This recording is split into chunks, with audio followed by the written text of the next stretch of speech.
नमस्कार। India debate में आप सबका स्वागत है। मैं हूं आशुतोष पाठक। आज सोमवार है तो आपके लिए विशेष लाया हूं और विशेष यह है कि जब ठाकरे परिवार पूरी तरह से मिट्टी में मिल गया है तो ठाकरे के करीबी अब ये चर्चा कर रहे हैं कि आखिर ठाकरे मिट्टी में मिला कैसे। और ठाकरे ने जो इतना पुराना अलायंस था, याद कीजिए एक इंटरव्यू जब बाला साहब ठाकरे ने पत्रकार को कहा कि आप मुझे उस तरह से ट्रीट कर रहे हैं जैसे कि मैं कोई पाकिस्तानी हूं और ये सवाल आप किसी पाकिस्तानी से नहीं पूछ सकते हैं, आप मुझसे पूछ रहे हैं। और कहा कि हिंदू का अपमान और हिंदू के सम्मान से कोई समझौता नहीं होगा और हिंदू का अपमान हम बर्दाश्त नहीं करेंगे, हिंदुत्व का अपमान नहीं बर्दाश्त करेंगे और हिंदुत्व के सम्मान के लिए हम कुछ भी कर गुजरेंगे। तो एक दौर था बाला साहब ठाकरे का, वो बाला साहब ठाकरे जिनका रिश्ता सिर्फ एक सनातन ही नहीं, हिंदुत्व ही नहीं, बल्कि बहुत सारे मुद्दे पर आइडियोलॉजिकल समीपता थी, नजदीकी थी भारतीय जनता पार्टी के साथ। और उस दौर में अटल बिहारी वाजपेयी हों या आडवाणी जी हों, उनके साथ रिश्ता बहुत गहरा था। और उसी रिश्ते के बिना पर बाला साहब ठाकरे का संबंध भारतीय जनता पार्टी से बना और वो संबंध लंबे समय तक चला। भारतीय जनता पार्टी बड़ी पार्टी होने के बाद भी शिवसेना को पूरा सम्मान देती रही। खासतौर से मुंबई महानगर पालिका में तो हमेशा शिवसेना आगे रही, उन्हीं का मेयर होता था और दबदबा था।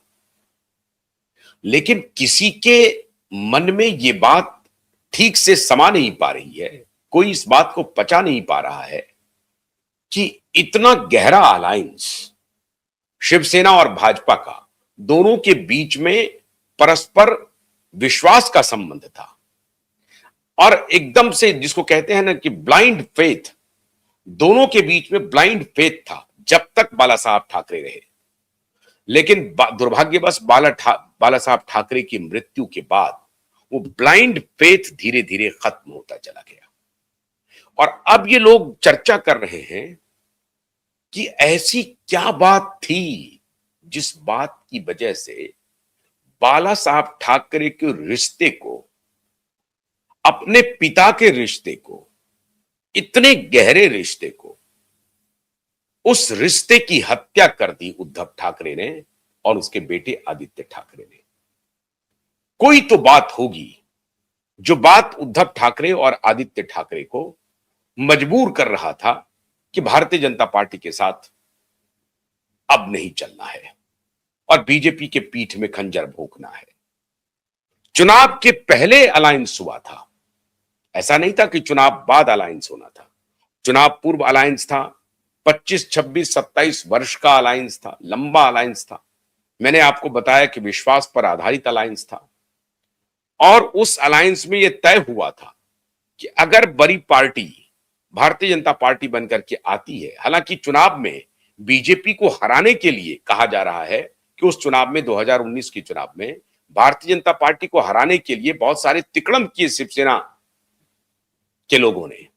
और ये शिवसेना, अब जब मैं बात कर रहा हूं तब शिवसेना उद्धव जोड़ना पड़ेगा, क्योंकि शिवसेना एकनाथ शिंदे की, अब असली शिवसेना एकनाथ शिंदे की शिवसेना है। नकली शिवसेना उद्धव ठाकरे के पास है। ना तो इनके पास सिंबल है और ना ही कार्यकर्ता है, ना ही संगठन है। अब वो संगठन, सिंबल, कार्यकर्ता सब एकनाथ शिंदे के साथ है। तो असली शिवसेना अब एकनाथ शिंदे की शिवसेना है। शिवसेना शिंदे और शिवसेना उद्धव, असली शिवसेना शिवसेना शिंदे। लेकिन 2019 में चुनाव जीतने के बाद 56-57 सीटें आई शिवसेना को। उसके बाद इन्होंने दावेदारी ठोक दी मुख्यमंत्री की। जाहिर है ये बात उनको पसंद नहीं थी। और आप हैरान होंगे, जिस एकनाथ शिंदे के बारे में आज आप देख रहे हैं वो मुख्यमंत्री बने, उस दौर में उद्धव ठाकरे चाहते थे कि हम किंग मेकर की भूमिका में रहें, जैसे हमारे पिताजी करते थे, दूसरे नेताओं को आगे बढ़ाते थे, उनको मुख्यमंत्री बनाते थे। जोशी को मुख्यमंत्री बनाया, अन्य लोगों को कमान दिया, वही कमान हम करेंगे और मास्टर की अपने पास रखें, जिसमें पार्टी का भी नियंत्रण रहेगा और सरकार का भी नियंत्रण रहेगा, और कहने के लिए हम पद के लालची भी नहीं है, यह भी कहा जाएगा। उद्धव ठाकरे चाहते थे ऐसा ही करना, लेकिन उद्धव ठाकरे को दो शख्स ने ऐसा करने से मना कर दिया, और ऐसा करने से मना करने के पीछे का असली राज अब उन्हीं के लोग बता रहे हैं। मुझे बहुत सारे शिवसेना के कार्यकर्ताओं ने, नेताओं ने व्यक्तिगत रूप से फोन करके कहा, और यह मैं किसी इधर उधर की बात पे नहीं कह रहा हूं, शिवसेना के नेताओं के द्वारा, जो शिवसेना को दिन रात टेलीविजन पर डिफेंड करते हैं। अब जिन लोगों ने मुझे फोन करके व्यक्तिगत रूप से बताया कि साहब आप जो कह रहे थे उस बात में सत्यता है, और हम क्या कह रहे थे कि मामला कुछ और था, अब उसकी वानगी वो बतला रहे हैं। मैं आपको कुछ तस्वीर दिखा रहा हूं। हालांकि ये तस्वीर 2019 की नहीं है, ये तस्वीर 2020 की भी नहीं है, 21 की भी नहीं है, 22 की है, लेकिन पटकथा इस तस्वीर की बहुत पहले से लिखी जा रही है। और कहीं भी, जब इसके पहले मैं कुछ तस्वीरें आपको दिखाया है, लेकिन आज जो मैं आपको तस्वीर दिखा रहा हूं उस तस्वीर से आपको थोड़ा बहुत अंदाजा होगा। ये देखिए, इस तस्वीर में ये श्रीमान अशोक करके कोई पुलिस ऑफिसर हैं, जो मेरे ख्याल से या तो महाराष्ट्र स्टेट कैडर के हैं या आईपीएस कैडर के हैं, लेकिन बड़े अधिकारी हैं। अब ये बड़े अधिकारी पहुंचे हैं कहां पर? एक सुपर स्टार लीग के इनॉग्रेशन फंक्शन में। अब ये सुपर स्टार लीग क्या है मैं बताया हूं बहुत पहले भी आपको, लेकिन आज मैं दोबारा बता रहा हूं, क्योंकि जब उन्होंने फोन किया उसके बाद उन्होंने वही सारी जानकारी हमें दी जो जानकारी मैंने आपको पहले बताई थी। उन्होंने बताया कि साहब ये जो डिनो मौर्या है और ये जो समीर खान है, नवाब मलिक का दामाद, जो अब इस दुनिया में नहीं है, 2024 में ऐसा एक्सीडेंट तो आप कल्पना ही कर सकते हैं कैसे हुआ एक्सीडेंट। ड्राइवर का इंतजार कर रहा है समीर खान एक हॉस्पिटल के बाहर। हॉस्पिटल गया है अपनी पत्नी या किसी को दिखाने के लिए, या अपनी मां को या किसी को दिखाने के लिए गया है, या खुद को दिखाने के लिए गया है, और उस हॉस्पिटल के बाहर में समीर खान इंतजार कर रहा है कि अब उनका ड्राइवर आएगा गाड़ी लेकर के, और वो ड्राइवर आता है और इन्हीं के ऊपर गाड़ी चढ़ा देता है।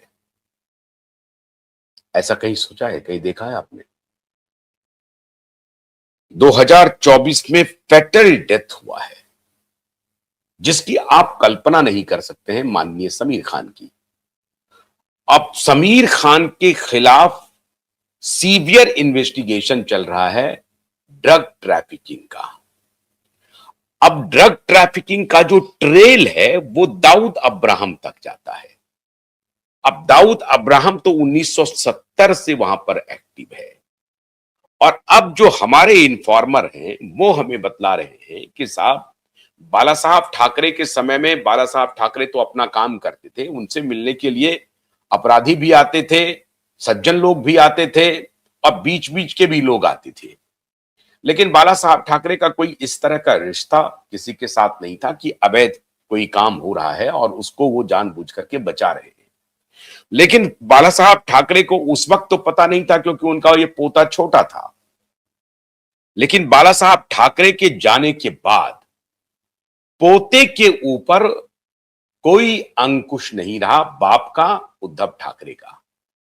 मतलब आदित्य ठाकरे की तरफ वो इशारा कर रहे हैं, और वो कह रहे थे कि आदित्य ठाकरे पूरे इन लफाड़ियों का, समीर खान का, डिनो मौर्या का, सूरज पंचोली का, अरबाज खान का, सोबी चक्रवर्ती का, रिया चक्रवर्ती का, सलमान खान का, सलमान खान के बॉडीगार्ड शेरा का, उसका सबसे बड़ा किंगपिन बन गया था।